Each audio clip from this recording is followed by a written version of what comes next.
The scream tore through the humid Lagos afternoon like a knife through silk. Adaeze Okonkwo's body tumbled through the air, her wrapper fluttering like broken wings as she plummeted from the fifth-floor balcony of the luxury apartment she'd spent 20 years fighting to own. Her son Chinedu stood at the railing above, his face twisted not with horror, but with cold calculation, watching his own mother fall toward the concrete courtyard below. She didn't die. The awning of the ground-floor restaurant broke her fall, sending her crashing through fabric and metal frames before she landed in a crumpled heap among overturned tables. The customer screams brought security running. But by the time they burst through the fifth-floor door, Chinedu was gone, and so were the property documents that had been spread across his mother's dining table just moments before. This is the story of how domestic betrayal, infidelity, and greed destroyed a family that had survived everything else. 3 weeks earlier, Adaeze had been celebrating. At 62 years old, she'd finally won her legal battle against her late husband's second family, a court case that lasted 5 brutal years. The judge awarded her full ownership of the Victoria Island apartment complex her husband Obiora had built during their marriage, before his secret life with another woman came to light. Adaeze was a woman who'd earned every wrinkle on her face. Born in a village in Anambra State, she'd married Obiora when she was just 19, fresh-faced, and believing in forever. She gave him 3 children: Chinedu, their eldest son, now 34, Ngozi, their daughter, 31, and Emeka, the baby at 28. She'd stood by Obiora through failed businesses, through his drinking, through the years when money was so tight she sold akara and puff-puff on street corners to feed their children. Then came the money. Obiora's construction company finally took off when Chinedu was 15. The contracts poured in. They moved from their cramped flat in Surulere to a beautiful home in Victoria Island. Adaeze thought her suffering had ended. She was wrong. The infidelity started quietly. Late nights, perfume on his collars, unexplained expenses. Adaeze confronted him once, and only once. He beat her so badly she couldn't leave the house for 2 weeks. After that, she learned to stay silent, to smile at church on Sundays, to pretend their marriage was blessed. For the children, she told herself. Always for the children. Obiora died suddenly 3 years ago, a heart attack at 59. At his funeral, a woman Adaeze had never seen before arrived with 2 teenagers, claiming to be his wife. His other wife. The woman, Chioma, produced a marriage certificate dated 15 years back, when Obiora had traveled to Port Harcourt for business. Bigamy. All those years, he'd been living 2 lives. The legal battle for the properties was vicious. But Adaeze had something Chioma didn't: the original marriage certificate, dated 1983, and receipts proving she'd contributed financially to every property during the lean years. The court sided with the first wife. Adaeze should have been celebrating her victory. Instead, she was lying in Lagos University Teaching Hospital with a shattered hip, 3 broken ribs, and the devastating knowledge that her own son had tried to kill her. But why? What could drive a son to such evil? The answer lay in a woman named Kemi, Chinedu's wife, and the poisonous seeds of greed she'd planted in her husband's heart long before Obiora's body was cold in the ground. Don't forget to like and subscribe if you want to see how the story of betrayal unfolds. What do you think drove Chinedu to push his own mother? Drop your thoughts in the comments below and hit that notification bell so you don't miss what comes next. Ngozi burst through the hospital room door, her expensive Ankara dress stained with tears and sweat from running through Luth's crowded corridors. Her mother lay in the bed, barely conscious, her once strong body now wrapped in bandages and connected to beeping machines. Mama. Ngozi collapsed beside the bed, gripping her mother's hand. Mama. Who did this to you? Adaeze's lips moved, barely a whisper. Chinedu. The name hit Ngozi like a physical blow. Her brother?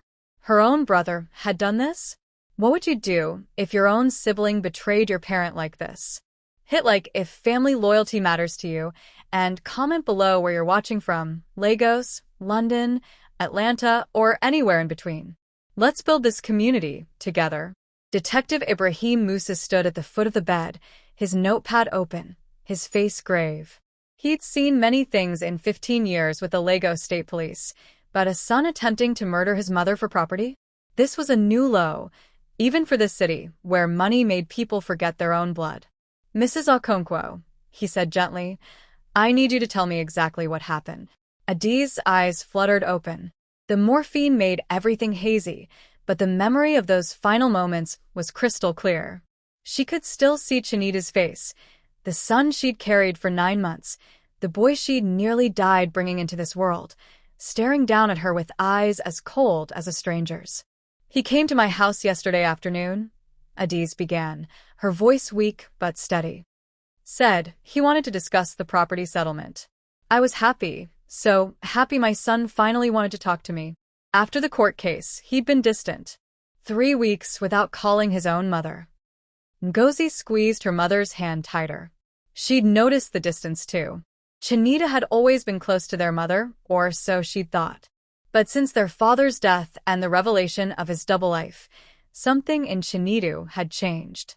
I made his favorite, jollof rice and fried plan. We sat at the dining table. I showed him all the documents from the court. The deeds to the apartment complex, the land in Lekki, the commercial property in Ikeja. Everything the judge awarded me. Adaeze paused, coughing. Pain shot through her ribs.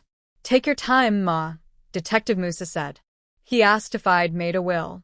I said yes, that everything would be split equally among him, Ngozi, and Emeka when I died. But I also told him. Her voice cracked.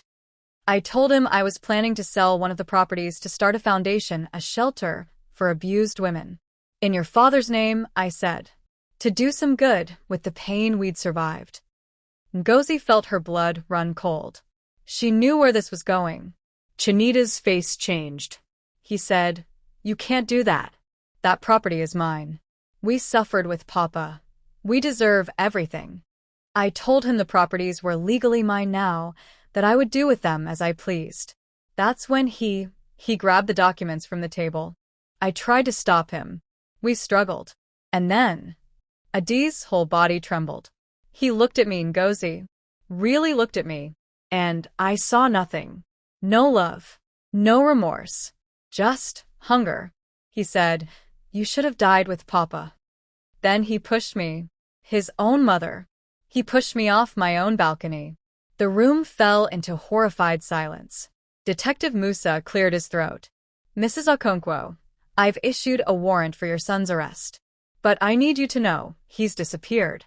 His wife Kemi claims she hasn't seen him since yesterday morning. We're checking airports, border crossings. Kemi. Adaeze spat the name like poison. This is her doing. That woman has been whispering in my son's ear since the day they married. Ngozi knew it was true. Kemi had always been different from the warm, community-minded women in their family. She was beautiful, light-skinned, educated abroad, always dressed in the latest fashion from Dubai. But there was a coldness in her eyes, a calculating quality that made Ngozi uncomfortable. Mama, where is Emeka? Ngozi asked suddenly, realizing her younger brother wasn't there. I sent him to the apartment to secure the documents Chinedu didn't take. The originals are in the safe. But Beta, I'm worried. If Chinedu would do this to me. Adaeze's eyes widened with fresh fear. Call your brother. Now. Ngozi fumbled for her phone, her hands shaking as she dialed Emeka's number. It rang once. Twice. 3 times. No answer. She tried again. Still nothing. A text message popped up on her screen. Unknown number. Your brother is fine. For now. Tell your mother to sign over the properties, or the next body falling from a balcony will be his. You have 48 hours. Attached was a photo of Emeka, bound and gagged, terror in his eyes. Drop a comment right now, what should Ngozi do? And don't forget to hit subscribe and turn on notifications, because the next part is going to blow your mind. This family's nightmare is just beginning. Ngozi's scream brought nurses running into the hospital room. Detective Musa snatched the phone from her trembling hands, his jaw tightening as he studied the photograph of Emeka bound to a chair in what looked like an empty warehouse. Don't tell Mama, Ngozi gasped, positioning herself between the detective and her mother's bed. Her heart can't take this. Please. But Adaeze had heard everything. The machines monitoring her vital signs began beeping frantically as her blood pressure spiked. My baby. They have my baby. A nurse rushed to adjust the four, shooting Detective Musa an angry look. You need to leave. Now. She needs to stay calm. Or... No. Adaeze's voice cut through the chaos with surprising strength. Detective, listen to me. This isn't just about Chinedu anymore. My son is weak, always has been. But he's not smart enough to plan something like this. Her breathing came in ragged gasps. Kemi. You need to find Kemi. Detective Musa nodded grimly. We have officers at their home in Ikoyi right now. But Mrs. Okonkwo, if they're demanding you sign over the properties, we might need to consider. Never. Adaeze's eyes blazed with a fury that made her look 20 years younger. I didn't survive your father's fists, his lies, his second family, and 5 years of legal hell to hand everything over to a son who threw me off a building. Never. Ngozi stared at her mother in disbelief. Mama, they have Emeka. They'll kill him. They won't. Adaeze grabbed her daughter's wrist with surprising strength. Think, Ngozi. If they kill Emeka, they have no leverage. They need him alive. Which means we have time. The detective's phone buzzed. He stepped away to take the call, his expression darkening with each word. When he returned, his face was grim. Kemi Okonkwo withdrew 5 million naira from your son's business account yesterday afternoon, just hours after the incident. She also purchased 2 one-way tickets to Dubai, departing tomorrow night. 2 tickets, Adaeze repeated slowly. Not 3. She's leaving Emeka behind. Ngozi felt the room spinning. The woman her brother had married, the mother of his 2 children, was planning to abandon him to whatever fate awaited. This was bigger than simple greed. This was calculated, cold-blooded evil. There's more, Detective Musa continued. We pulled Kemi's background. Her real name is Kemisola Adeleke. She was married before, to a wealthy property developer in Abuja. He died in a suspicious house fire 2 years before she met your brother. The insurance paid out 30 million naira. The case was ruled accidental, but there were questions. The pieces clicked into place in Adaeze's mind with horrifying clarity. She married Chinedu for the inheritance. She knew Obiora was dying. Everyone could see his health failing that last year. She thought she could control my son, take everything, and disappear. But you won the court case, Ngozi whispered. You got the properties, not Chinedu.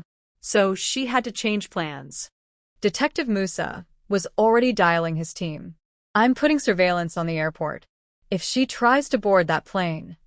His phone rang again, interrupting him. This time, when he answered, his face went pale. Say that again. Everyone in the room froze. When he barked into the phone. How many witnesses? A long pause. Secure the scene. I'm on my way. He turned to Adaeze and Ngozi, and the look in his eyes made Ngozi's blood run cold. There's been a fire at Chinedu and Kemi's house in Ikoyi. The house staff managed to escape, but they're saying... He hesitated. They're saying they saw Kemi leaving an hour before the fire started. She was carrying suitcases. And she wasn't alone. Who was with her? Ngozi demanded. A man. Not Chinedu. The housemaid described him as tall, light-skinned, wearing expensive clothes. She'd seen him before, visiting Kemi when Chinedu was traveling for business. The infidelity hit like another bomb. Not only had Kemi orchestrated the attempt on Adaeze's life and Emeka's kidnapping, but she'd been cheating on Chinedu all along. The emotional manipulation ran deeper than anyone had imagined. Adaeze's laugh was bitter and broken. My son threw his mother off a balcony for a woman who was using him from the start. For a woman who never loved him at all. Mama, what about Chinedu? Ngozi asked quietly. If the house burned with him inside. The fire department is still searching the rubble, Detective Musa said. But Mrs. Okonkwo, I need to ask, where are your original property documents? If Kemi gets her hands on them, the safe in my apartment. Only Emeka knows the combination. Adee's eyes widened with fresh horror. That's why they took him. Not for ransom. For the combination. Ngozi's phone buzzed with another message from the unknown number. Smart family.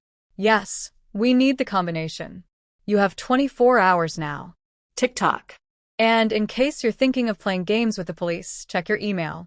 We sent you a little motivation. With shaking hands, Ngozi opened her email. A video file loaded slowly on the hospital's weak Wi-Fi. When it finally played, both women gasped. The video showed Emeka, still bound, but now with a man standing behind him, the same tall, light-skinned man the housemaid had described. He wore an expensive agbada and gold jewelry that caught the warehouse's dim lighting. But it was his face that made Adee's heart stop. She knew that face. Tunde, she breathed. Tunde Bankole. Detective Musa spun around. You know him? He was Obiora's business partner 20 years ago. They had a falling out. Obiora accused him of stealing from the company. Tunde went to prison for fraud. He swore revenge, swore he'd take everything from our family. Adee's voice shook. I thought he was still locked up. He was released 8 months ago, Detective Musa said grimly, already pulling up records on his phone. Good behavior. This isn't random, Mrs. Okonkwo. This is revenge. And your daughter-in-law walked right into his trap. In the video, Tunde smiled at the camera, a cold, predatory smile. Hello, Adeeze. It's been a long time. Your husband took everything from me. Now I'm taking everything from you, starting with your sons. The camera panned to reveal not just Emeka, but another figure slumped in the corner of the warehouse, badly beaten and barely conscious. Chinedu, what just happened? Comment below if you saw this twist coming. This story is getting darker by the minute. Make sure you're subscribed so you don't miss what comes next. Share this with someone who loves a good revenge story. The revelation that both her sons were now prisoners hit Adeeze like a second fall from that balcony. Her hands clutched the hospital sheets, her breath coming in short gasps as the nurses rushed to stabilize her again. Mama, breathe. Ngozi pleaded, but her own mind was reeling. Chinedu, the son who'd tried to murder their mother, was now a victim himself. The domestic betrayal had layers they hadn't imagined. Detective Musa rewound the video, studying every detail. This warehouse. I know this place. It's in Apapa, near the old ports. Bankole's family used to own a shipping company there before they went bankrupt. Then let's go. Ngozi grabbed her purse. We can save them. And walk into a trap? The detective shook his head. Bankole wants you to panic. He wants mistakes. This man spent 7 years in Kirikiri prison planning his revenge. He's not acting on impulse. Adeeze forced herself to focus through the pain medication clouding her mind. 20 years ago, Tunde Bankole had been Obiora's closest friend, his brother in all but blood. They'd started the construction company together, 2 young men with big dreams and empty pockets. But as the money started flowing, Tunde's gambling addiction had spiraled out of control. He'd been embezzling from the company, forging Obiora's signature on contracts, taking bribes from suppliers. When Obiora discovered the truth, he'd had a choice: cover it up to protect their friendship, or turn Tunde in and save the company. He chose the company. Tunde went to prison, and his wife left him, taking their only daughter. His elderly mother died while he was locked up. He couldn't even attend her funeral. At the trial, Tunde had stood in the courtroom and made a promise that everyone dismissed as the ranting of a broken man. You took my family, Obiora. One day I'll take yours. Your wife will know what it means to lose everything. Your children will pay for your sins. Now, 8 months after his release, he was making good on that promise. He didn't just target Chinedu randomly. Adeeze said slowly, the pieces fitting together. Kemi, how did she and Chinedu meet? Ngozi thought back. At some business conference in Abuja about 3 years ago.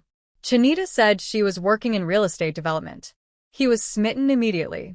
Real estate development. Detective Musa was already typing on his phone. The same industry Bankole worked in before prison.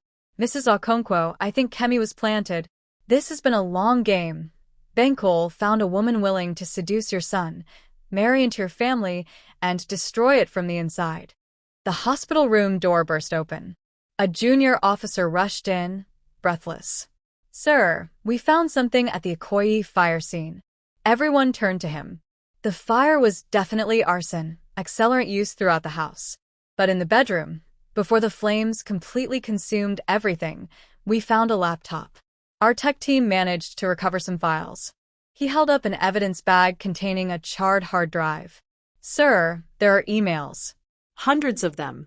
Between Kemi and Bankole going back 2.5 years. Detective Musa took the bag carefully. "What do they say?" "Everything. The whole plan. How Bankole approached Kemi after her first husband's death, how he paid her to target Chinedu, how they manipulated him into believing his mother was trying to cut him out of the inheritance." The officer's voice dropped. "There's more. Chinedu didn't push his mother because he wanted to. Kemi drugged him that day.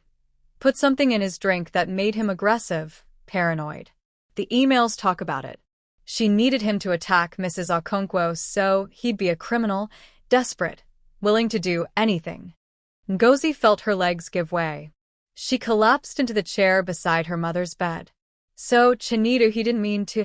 He's still responsible," Adaeze said quietly, but her voice wavered. Her son had betrayed her, yes, but he'd been manipulated, drugged, pushed to the edge by people who'd spent years planning his destruction. The cheating spouse, the emotional manipulation, it had all been a weapon aimed at her family's heart. "The emails also mention a third party," the officer continued. "Someone providing inside information about the family's finances, about the court case, about everything." Who? Detective Musa demanded. "The emails only use a code name, the daughter." Every eye in the room turned to Ngozi. "No," she whispered, backing away from their stares. "No, I would never." "Not you," Adaeze said softly, and there was a terrible sadness in her voice. "Obiora's daughter. Chioma's child. Your half-sister, Adanna." The name hung in the air like a curse. Adanna, the 16-year-old girl who'd appeared at Obiora's funeral, claiming to be his child. The same girl who'd sat in the courtroom during the property case, watching Adaeze with eyes full of hatred. Detective Musa was already calling his team. "Get me everything on Adanna Nwosu. Known associates, phone records, current location." "She's at university," Ngozi said numbly. "University of Lagos. Studying business administration." I tried to reach out to her after the funeral. I thought maybe we could be sisters despite everything. She told me she'd rather die than accept blood money from a woman who destroyed her mother's happiness." "She blamed you for Chioma losing the court case," Adaeze said. "For her losing the properties she thought were hers. Bankole must have found her, used her anger against us." Ngozi's phone buzzed again. Another message. "Touching family reunion, isn't it? But we're getting impatient. The combination to the safe. Now. Or we start sending you pieces of your brothers." This time there was another video attached. In it, Tunde held a machete to Emeka's throat while Chinedu sobbed in the background, his face swollen and bloody from beatings. "Tell them, boy," Tunde ordered Chinedu. "Tell your family what you did." Chinedu looked directly into the camera, his voice broken. "Mama, I'm sorry." I'm so sorry. "Kemi, she said you were going to give everything to charity. That we'd be left with nothing after everything Papa put us through. She said it was our right, our inheritance. I didn't mean to hurt you. I swear I didn't mean." Tunde struck him across the face. "Enough. Adaeze, you have 12 hours. Noon tomorrow. The combination, or I kill the weak son first." He pointed at Chinedu. "Then the loyal one." The machete pressed harder against Emeka's throat, drawing a thin line of blood. "Choose wisely. And don't bother trying to find us. This warehouse is rigged with explosives. One wrong move from the police, and your sons become dust."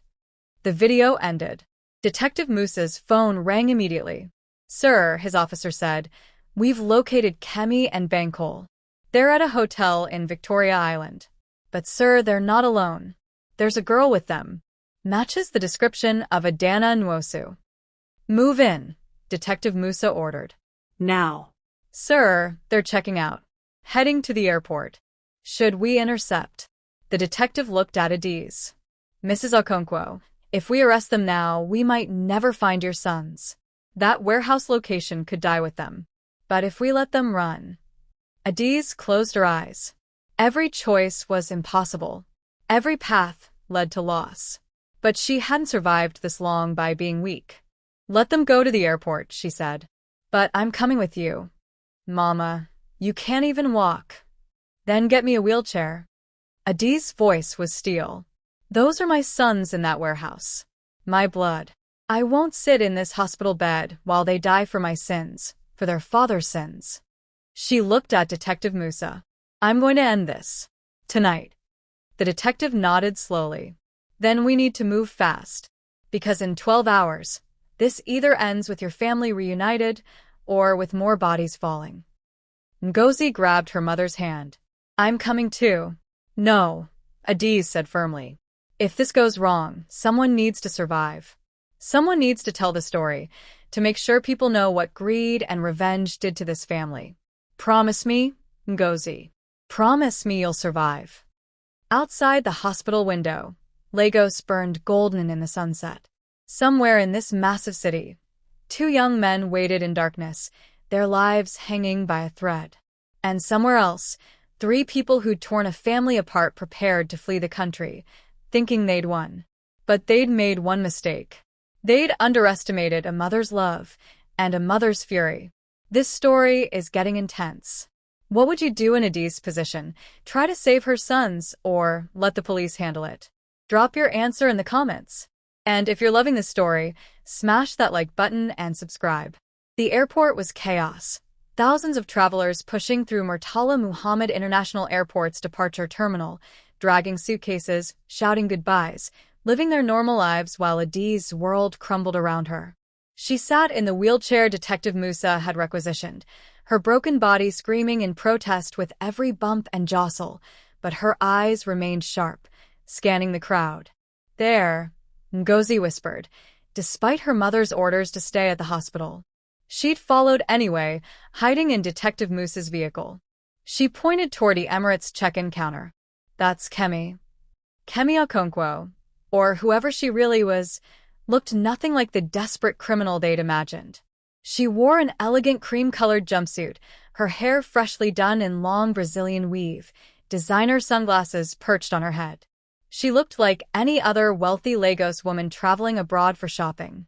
Next to her stood a tall man in an expensive agbada, Tunde Bankole, looking distinguished and respectable despite the evil he'd orchestrated. And beside them, dragging a pink suitcase, was a young girl who looked hauntingly like Obiora. Adanna, Adaeze's stepdaughter, the insider who'd betrayed them all. Detective Musa spoke quietly into his radio. All units in position. Remember, we need them alive. They're the only ones who know the warehouse location. But Adaeze had other plans. Before anyone could stop her, she gripped the wheelchair's wheels and pushed herself forward, ignoring the screaming pain in her hip. Ngozi gasped and ran after her, but Adaeze was already halfway across the terminal floor, wheeling herself straight toward the check-in counter. Kemi, Adaeze's voice cut through the airport noise like a gunshot. The woman spun around, her face draining of color when she saw her mother-in-law alive, broken but alive, bearing down on her. Tunde's hand moved instinctively toward his waistband, but Detective Musa's undercover officers were already closing in from all sides. Mrs. Okonkwo, stop, the detective hissed, but Adaeze ignored him. She rolled right up to Kemi and looked up at the woman her son had loved, the woman who destroyed their family from the inside. Where are my sons? Kemi's shock gave way to a cold smile. In hell where they belong. Where you belong. You manipulated my Chinedu. Fed him drugs, lies, turned him against his own mother. Adaeze's voice was loud enough now that other travelers were stopping, pulling out phones to record the confrontation. Good. Let them watch. Let Lagos see the face of betrayal. You're a murderer. A cheat. And you're not leaving this country. Tunde stepped forward, his voice low and dangerous. You should have died from that fall, Adaeze. But don't worry, We made sure your sons will finish what Chinedu started. Tunde Bankole. Adaeze said his name like a curse. 20 years you waited for revenge. 20 years planning, scheming, using innocent people as weapons. My husband wronged you, yes. But my sons? They were children when you went to prison. What did they do to deserve this? They were born into your family. That's crime enough. Tunde's face twisted with old hatred. Obiora took everything from me. My business, my freedom, my mother died alone because of him. So yes, I took his sons. And I'll kill them both unless you do exactly what I say. Airport security was moving closer now, but Detective Musa held them back with subtle hand signals. Let this play out, his gesture said. Let her draw them out. What do you want? Adaeze asked, though she knew the answer. The combination to your safe. The original property documents. Sign everything over to Adanna. Obiora's real daughter, not your spoiled children. She deserves her father's legacy. Then maybe I'll tell you where to find your sons before they bleed out. Adaeze looked at Adanna, then really looked at her. The girl was 16, tall and beautiful, with Obiora's eyes and his stubborn chin. She should have been in school, gossiping with friends, worrying about exams and boys. Instead, she stood in an airport with criminals, her young face hard with manufactured hate. Adanna, Adaeze said softly, I know you loved your father. I know your mother told you I was the villain in your story. But child, look at who you're standing with. A man who wants to murder your brothers. A woman who seduced and drugged Chinedu, who is going to abandon him in a burning house. Is this who you want to be? For a moment, just a moment, uncertainty flickered across Adanna's face. Don't listen to her, Kemi snapped.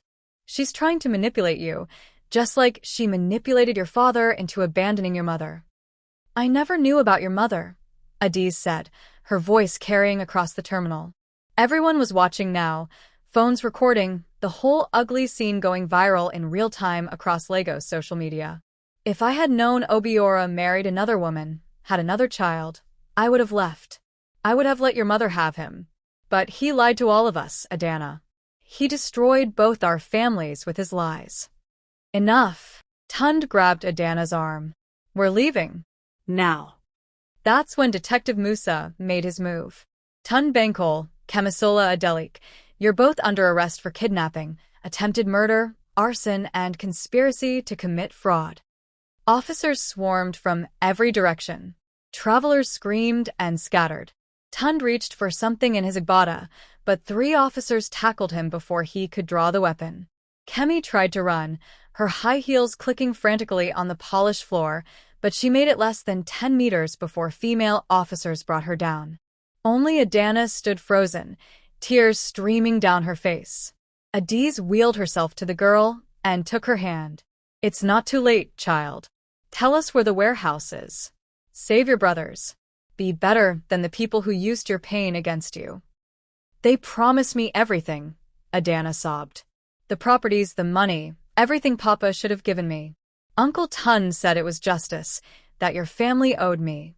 My sons don't owe you their lives. Adaeze's grip tightened. Please, Adanna. I know you're angry. You have every right to be. But don't let that anger turn you into a killer. Don't let them make you into something you're not. Detective Musa knelt beside them, his voice urgent. Miss Nwosu, if you know where those men are being held, you need to tell us now. We found explosives equipment in Bankole's hotel room. If he's rigged that warehouse the way he claims. Papa, Adanna whispered. The old Bankole shipping warehouse on Warehouse Road. Building 7C. But Uncle Tunde said the explosives are on a timer. Set to go off at midnight if you don't. She looked at Adaeze with desperate eyes. If you don't give him the property documents by then, he said the whole building would collapse. Detective Musa checked his watch. 11:17 p.m. 43 minutes. Get a bomb squad to that location now, he barked into his radio. And get me a tactical team. There's no time for tactical, Adaeze interrupted. She looked at the detective with fierce determination. How fast can you drive to Apapa? In this traffic?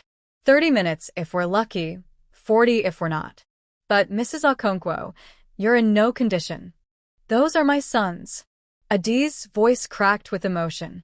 Chinedu may have tried to kill me, but he's still the baby I nursed, the child I raised. And Emeka is innocent in all this. I will not let them die because their father was a liar and their brother married a snake. Ngozi grabbed the wheelchair handles. Then let's go. Now. They moved as one, Detective Musa clearing a path through the gawking crowd, Ngozi pushing the wheelchair at a run, officers dragging a screaming Kemi and a quietly defeated Tunde behind them. Adanna followed, sobbing, her pink suitcase abandoned by the check-in counter, her dreams of easy money evaporating in the harsh airport lights. The police convoy screamed through Lagos traffic, sirens wailing, weaving between go-slows and Okada riders who cursed and scattered. Adaeze watched the city blur past, her city, the place where she'd suffered and survived, where she'd raised her children and buried her husband, where she'd fought for 5 years in courtrooms to keep what was rightfully hers. All that fighting, all that pain, and for what? So her family could destroy itself from the inside? No. Not if she could help it. Detective Musa's phone rang. "Talk to me," he answered, putting it on speaker. "Sir, we've reached the warehouse. The building is locked down tight, and we're picking up heat signatures. 2 bodies inside, both alive but barely moving. But sir..." The bomb squad leader's voice was grim. "This place is wired like a Christmas tree. Semtex on every support beam, tripwires on the doors, the whole thing rigged to a central timer. We're trying to defuse it, but whoever set this up knew what they were doing. We need more time." "How much time do you need?" "An hour. Maybe 90 minutes to be safe." Adaeze looked at the dashboard clock. 11:30, 4 p.m. 26 minutes until midnight. "You don't have 90 minutes, she said quietly. "You have 26. The radio crackled. "Ma'am, with all respect, if we rush this and make a mistake, everyone in a 50-meter radius dies. That includes your sons." Adaeze closed her eyes. Another impossible choice. Wait and risk the timer running out, or rush and risk triggering the explosives early. That's when Adanna spoke up from the back seat, her voice small but clear. "There's a back way in. A service entrance Uncle Tunde didn't wire. He showed it to me when we were setting things up. He said it was his escape route, in case things went wrong." Detective Musa's eyes met hers in the rearview mirror. "Can you show us?" Adanna nodded, wiping her tears. Yes. "But we have to hurry. The timer? Uncle Tunde set it to go off 5 minutes early. At 11:55, not midnight. He lied to me about that too. 11:30, 6 p.m. 19 minutes. The convoy accelerated, racing through the dark streets of Apapa, past shipping containers and industrial buildings, toward the warehouse where 2 brothers waited in darkness, not knowing if rescue was coming or if they had only minutes left to live. And in the lead vehicle, a mother broken but unbowed, prepared to face the final test of a nightmare that had started with infidelity, grown through manipulation and greed, and would end tonight, one way or another. The warehouse loomed in the darkness like a tomb, its corrugated iron walls streaked with rust and old paint. Floodlights from police vehicles cut through the night, illuminating the peeling sign, "Bankole Shipping Co. EST 1987. A company that died with Tunde's imprisonment, now serving as the stage for his final revenge." 11:42 p.m. 13 minutes. There. Adanna pointed to a narrow gap between 2 buildings, barely visible in the shadows. "The service entrance is through that alley. It leads to a back door Uncle Tunde kept unlocked in case he needed to escape." Detective Musa assembled his team, 4 officers, all armed, all moving with the precise urgency of men who knew they were racing death itself. "Mrs. Okonkwo, you need to stay in the vehicle." No. Adaeze was already struggling out of the wheelchair, her face gray with pain but her eyes burning with determination. "If my sons see police first, they might panic. They need to see their mother. They need to know I came for them." Ngozi supported her mother's weight, tears streaming down her face. "Mama, you can barely stand." "Then I'll crawl." Adaeze took one agonizing step, then another. Every movement sent fire through her shattered hip, but she didn't stop. Couldn't stop. Those boys came from my body. I brought them into this world. I'll be damned if I let them leave it without trying to save them. The bomb squad leader ran up, his face slick with sweat despite the cool night air. Ma'am, my team is still working on the main charges, but we've found something. The timer has a remote trigger backup. If Bankole has a phone, he could detonate early from his cell. Detective Musa cursed and grabbed his radio. Get Bankole's phone. Now. Strip search him if you have to, but find every device he has on him. 11:45 p.m. 10 minutes. They moved into the alley, single file, Adaeze leaning heavily on Ngozi, each step a small agony. The service entrance was exactly where Adanna said it would be, a rusted metal door with a broken lock. One of the officers eased it open, wincing at the loud creak of ancient hinges. Inside, the warehouse was a cavern of shadows. Moonlight filtered through broken skylights, revealing stacks of rotting crates and abandoned shipping equipment. And in the center, lit by a single battery-powered lantern, were two chairs with two figures slumped in them. Chinedu. Emeka. Adaeze's voice cracked. Both heads lifted weakly. Emeka's face was swollen, his lips split, blood crusting his shirt. But it was Chinedu who looked worse, beaten far more savagely, his eyes nearly swollen shut, his breathing shallow and labored. Mama? Chinedu's voice was a broken whisper.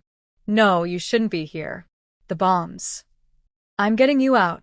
Adaeze stumbled forward, and one of the officers had to catch her before she collapsed. Both of you. Mama, I tried to kill you. Chinedu was sobbing now, the words forcing themselves out through split lips and loosened teeth. I pushed my own mother off a balcony. I don't deserve. Shut up and let us save you, Ngozi snapped, moving to Emeka's chair. An officer was already cutting through the ropes binding his wrists. We can deal with your guilt later. Right now, we need to move. 11:48 p.m. 7 minutes. Wait. The bomb squad leader's voice crackled over the radio. Don't move them yet. The chairs are pressure sensitive.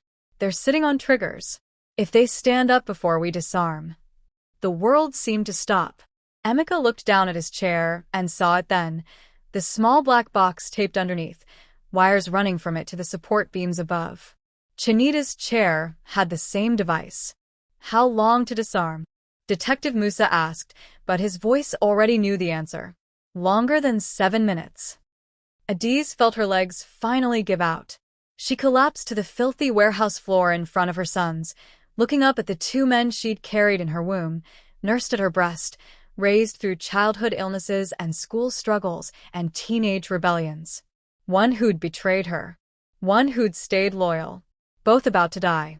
No, she whispered. No. There has to be another way. There isn't. Chinedu's voice was surprisingly calm now, almost peaceful. Mama, listen to me. I deserve this. What I did to you was because of drugs and manipulation, Adaeze interrupted fiercely. The emails prove it. Kemi poisoned your mind, literally and figuratively. You're still my son, Chinedu. Still my firstborn. Then let me do something right for once. Chinedu looked at his brother. Emeka, when I stand up, you count to 3 and stand up too. The explosion might give you a chance to. Are you insane? Emeka shouted. I'm not letting you sacrifice yourself for me. Someone has to survive to take care of Mama. To raise my children, God, my children. Chinedu's face crumpled. Shinonso and Chikwudi don't even know their father is a monster. Promise me you'll tell them I loved them. That in the end, I tried to be better. 11:51 p.m. 4 minutes. Adanna pushed forward through the officers, falling to her knees beside Adaeze. This is my fault. I showed them everything, your schedules, your security, where you kept important documents. I helped them plan it all because I was angry because I thought you stole my father from us. She looked at Chinedu and Emeka. I'm so sorry. You're my brothers. Half-brothers, but still. I didn't want this. I swear I didn't want anyone to die. Then help us think. Ngozi grabbed the girl's shoulders. You know how Tun thinks.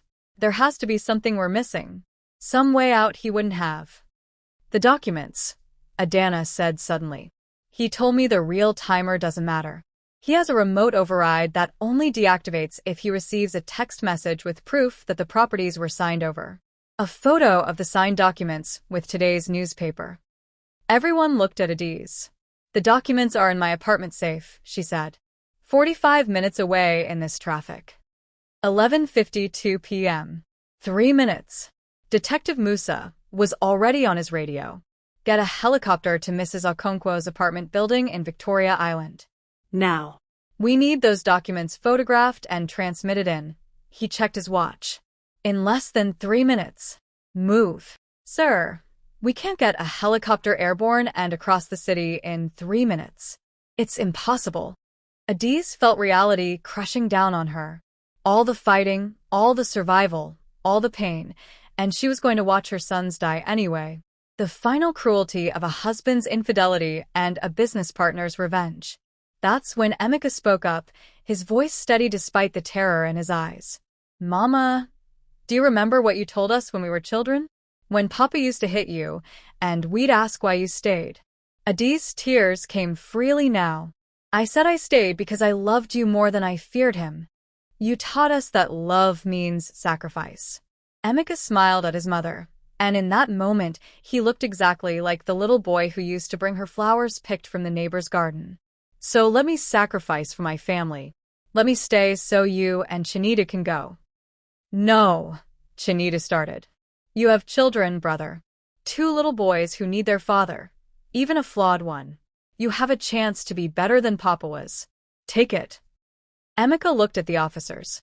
When the timer hits 1 minute, you grab Chinedu and run. Run as fast as you can. Maybe the blast won't reach the entrance. Maybe we all die together.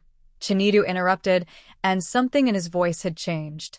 The weakness was gone, replaced by a grim determination. Or maybe we all live. Adanna, this override. Does Tunde have to verify the documents himself, or does the system just need to receive a text? Just needs to receive a text to his phone with a photo attached. The system is automated after that. Why? Chinedu looked at Detective Musa. Do you have Tunde's phone? Not yet, the team is still.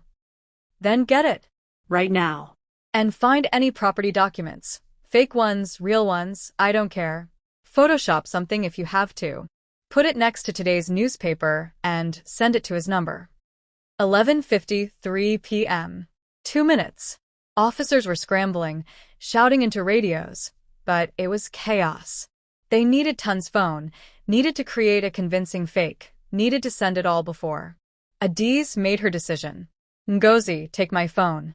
The password is your birthday. In my photos, there's a picture of the property documents. I photographed them last week for my lawyer. Next to them in the photo is a calendar showing last week's date. But Mama, that's not today's date. It's dark. The image quality isn't perfect. It might buy us time, might fool an automated system long enough. Adaeze grabbed her daughter's hand. Do it. Now. 11:54 p.m. 1 minute. Ngozi's hands shook as she found the photo, as an officer ran up with Tunde's confiscated phone, as Detective Musa shouted instructions about angles and lighting. The photo was sent just as the warehouse's timer clicked to 11:55 p.m. For 5 seconds, nothing happened. Then 10 seconds. 15. Everyone held their breath, waiting for the explosion that would tear through the building, waiting for death or salvation. At 20 seconds, Tunde's phone buzzed with an incoming message. At 25 seconds, lights began blinking on the black boxes under the chairs, red lights changing to green. At 30 seconds, the bomb squad leader's voice came over the radio. The charges are deactivating. All units, the charges are deactivating. I don't know how, but it's working. The warehouse erupted in shouts of relief. Officers rushed forward to cut the remaining ropes, to help Chinedu and Emeka to their feet, to check them for injuries. Adaeze tried to stand, to reach her sons, but her broken body finally gave out completely. She collapsed into Ngozi's arms, just as Chinedu and Emeka stumbled free of their chairs and fell to their knees beside her. Mama, they said together, their voices breaking. Adaeze reached out with trembling hands to touch both their faces. My sons. My foolish, precious sons. I'm so sorry, Chinedu sobbed. I'm so sorry for everything. You're alive, Adaeze whispered. You're both alive. That's all that matters right now. Everything else, we'll face it together. As a family. She looked up and saw Adanna standing apart from them, tears streaming down her young face, looking lost and alone. Adaeze extended a hand to the girl. Come here, child. You're part of this family too, whether any of us like it or not. Your father's sins don't define you. Neither do mine. Adanna hesitated, then slowly knelt beside them, and for the first time in 3 years, Obiora's 3 children and his 2 wives' daughter were together, bound not by property or blood or law, but by survival. Outside, dawn was beginning to break over Lagos. The nightmare had lasted just over 24 hours, but it had felt like a lifetime. Can you believe they made it? Comment yes if you're relieved they survived. But wait, the story isn't over yet. There's still justice to be served and a family to rebuild. Make sure you're subscribed because what comes up next is going to wrap this up in a way you won't expect. Hit that like button if this chapter had you holding your breath. 3 months later, the Lagos High Court was packed with journalists, curious onlookers, and family members waiting for justice. Adaeze sat in the front row, no longer in a wheelchair but walking with a cane, her body healing slowly, but her spirit stronger than ever. Beside her sat Ngozi and Emeka, and in a surprising turn that had shocked Lagos society, Adanna, now living with Adaeze, attending therapy and slowly learning what real family meant. Chinedu sat in the defendant section, his lawyer beside him. The beating he'd endured in that warehouse had left scars, but nothing compared to the emotional scars of knowing he'd tried to kill his own mother. He'd pleaded guilty to assault with intent to cause grievous bodily harm, and today, he would learn his fate. But first, the court would deal with the others. Judge Oladiel, a stern woman in her 60s, looked down at Tunde Bankole with undisguised disgust. Mr. Bankole, you have been found guilty of kidnapping, attempted murder, arson, conspiracy to commit fraud, and domestic terrorism. The evidence against you is overwhelming, the emails, the witness testimony, the explosives. You spent 7 years in prison and learned nothing except how to be a better criminal. Tunde stood silent, his face empty of remorse. Even now, after everything, he showed no regret.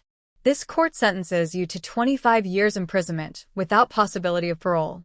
May you spend every day of those years thinking about the lives you tried to destroy. The judge's gavel struck like thunder. Tunde was led away in chains, and for a moment, his eyes met Adaeze. She saw nothing there but emptiness. Revenge had consumed him so completely that there was nothing left of the man who'd once been her husband's friend. Next came Kemi, or rather, Kemisola Adeleke, as the court now knew her. She tried to make a deal, offering to testify against Tunde in exchange for reduced charges, but Detective Musa had already built an airtight case.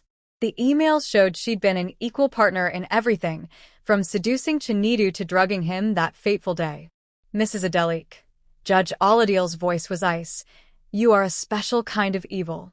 You didn't just commit crimes. You weaponized intimacy. You married a man, bore his children, shared his bed, all while plotting his destruction. You turned a husband against his mother, drugged him, and would have left him to burn alive in your house. Kemi's expensive lawyer tried to interject, but the judge silenced him with a look. The investigation into your first husband's death has been reopened based on evidence found in your correspondence with Mr. Bankole. You bragged about that fire, about how easy it was to make it look like an accident. That case will be tried separately, but for your crimes against the Okonkwo family, this court sentences you to 18 years imprisonment. Your children will be placed in the custody of their paternal grandmother, Mrs. Adaeze Okonkwo, who, despite everything you've done to her, has agreed to raise them. Kemi's composure finally cracked. No. Not her. She can't have my children. You forfeited your right to those children when you tried to murder their grandmother and father, the judge said coldly. Be grateful Mrs. Okonkwo has more grace than you deserve. As Kemi was dragged away screaming, Adaeze felt no satisfaction. Those two little boys, Shinonso, 7, and Chikwudi, 5, were innocent victims in all this. They'd lost their mother to prison and nearly lost their father to his own weakness. She would raise them the way she'd raised her own children, with love and discipline, and she would make sure they knew the truth about their parents, both the good and the terrible. Finally, it was Chinedu's turn. He stood before the judge, his head bowed, his lawyer having advised him that his cooperation, his genuine remorse, and his status as a victim of manipulation might earn him leniency. Mr. Okonkwo, Judge Oladiel began. Your case is complicated. The evidence shows you were drugged, manipulated, and emotionally abused by your wife over a period of years. The toxicology reports from your blood samples taken after your rescue show high levels of psychotropic substances that can cause aggression and paranoia. However, she paused, letting the word hang in the air. However, you still made choices. You chose to believe your wife's lies about your mother. You chose not to question why a woman who supposedly loved you was always pushing you toward violence. You chose to grab those property documents from your mother's table. And in that moment on the balcony, drug-addled or not, you chose to push. Chinedu's shoulders shook with silent sobs. Your mother has submitted a letter to this court asking for mercy. She writes that you were a good son for 34 years before Kemi Adelik entered your life. She writes that you saved your brother's life in that warehouse by thinking quickly under pressure. She writes that your children need their father, and that destroying you further would only create more victims. The judge looked at Adaeze. Mrs. Okonkwo, would you like to address the court? Adaeze stood slowly, leaning on her cane, and limped to the witness stand. The courtroom fell silent. Your Honor, she began, her voice steady, my son tried to kill me. That's a fact. I fell 5 floors because he pushed me. I have hardware in my hip now that will cause me pain for the rest of my life. Every morning when I wake up, my body reminds me of what he did. Chinedu wept openly now. But every morning, I also remember that I raised that boy. I know his heart. Chinedu was always gentle, always trying to please everyone, always looking for approval. That made him vulnerable to a predator like Kemi. She found his weakness, his fear that he'd never be good enough, never be successful like his father, and she exploited it. Adaeze looked at her son. Chinedu, what you did was unforgivable. But I'm choosing to forgive you anyway. Not because you deserve it, but because holding on to hatred will destroy me the way it destroyed Tunde. I've lost too many years to my husband's betrayal, to legal battles, to pain. I won't lose whatever years I have left to bitterness. She turned back to the judge. I'm asking this court to show mercy. Give him probation, community service, mandatory therapy, whatever you think is just. But please, don't send him to prison. His sons have already lost their mother. Don't make them lose their father too. The courtroom erupted in whispers. Judge Oladiel called for order. Mr. Okonkwo, the judge said, your mother's mercy is more than you deserve. This court sentences you to 5 years probation, 3,000 hours of community service working with domestic violence survivors, and mandatory psychiatric treatment. You will attend weekly therapy and random drug testing. If you violate any terms of this probation, you will serve 10 years in prison. Do you understand? Yes, Your Honor. Chinedu managed through his tears. Thank you. Thank you. Don't thank me. Thank your mother. And spend every day of your life proving you deserved her forgiveness. As the court adjourned, Chinedu approached Adaeze slowly, uncertain. She opened her arms, and he collapsed into them, sobbing like the little boy he'd once been. I'll be better, Mama. I swear I'll be better. I know you will, she whispered. Because if you're not, I'll kick you from the ground floor myself. Despite everything, they both laughed, broken, painful laughter, but laughter nonetheless. 6 months after that court date, Adaeze stood on the rooftop of her Victoria Island apartment complex, the same building where Chinedu had pushed her from the 5th floor. Detective Musa had helped her convert the penthouse into something new, the Obiora Okonkwo Center for Domestic Violence Survivors, named after her late husband, not to honor him, but to remind people that abuse and betrayal often hide behind respectable names. The center offered free counseling, legal aid, and temporary housing for women escaping dangerous situations. Chinedu did his community service hours there, listening to survivors' stories, learning to recognize the patterns of manipulation he'd fallen victim to. Slowly, painfully, he was becoming the man his mother had always believed he could be. Ngozi had taken over management of the family's properties, turning them into affordable housing for single mothers. Emeka was in graduate school, studying social work, determined to help families torn apart by infidelity and revenge. And Adanna? She was thriving in her final year of secondary school, the anger that had once consumed her replaced by purpose. She'd started a support group for children of infidelity, kids who'd discovered their parents' secret families and were struggling with the betrayal and identity crisis that followed. Mama Adaeze. Little Shinonso ran up to her, holding a drawing. At 7 years old, he was too young to fully understand why his mother was in prison, why his grandmother now tucked him in at night. But he was loved, and that was enough for now. Look what I made. It's our family. The drawing showed stick figures, Adaeze in the center, surrounded by Ngozi, Emeka, Chinedu, Adanna, and the 2 boys. At the top, a figure that might have been Obiora, or might have been God, or might have been nothing at all, just a child's way of making sense of loss. It's beautiful, Adaeze said, hugging him close. We're all here together. Even Daddy? Shinonso asked. Even though he was bad? Your daddy made terrible mistakes, Adaeze said carefully, using the language her therapist had taught her for these moments. But he's working hard to be better. And we're giving him the chance to try, because that's what families do. We don't give up on each other, even when it's hard. As sunset painted Lagos in gold and orange, Adaeze looked out over the city that had witnessed her suffering and her survival. She thought about the girl she'd been at 19, marrying for love. The woman she'd become at 40, staying for her children. The fighter she'd been at 60, battling for what was rightfully hers. And now, at 63, she was something new, a survivor who'd chosen to transform her pain into purpose. Her hip would always hurt. Her heart would always carry scars. But she was alive, her children were alive, and from the ashes of betrayal and revenge, something good was growing. That was enough. That was everything. What an incredible journey. Did this ending give you the closure you needed? Comment below and tell us what you learned from Adaeze's story.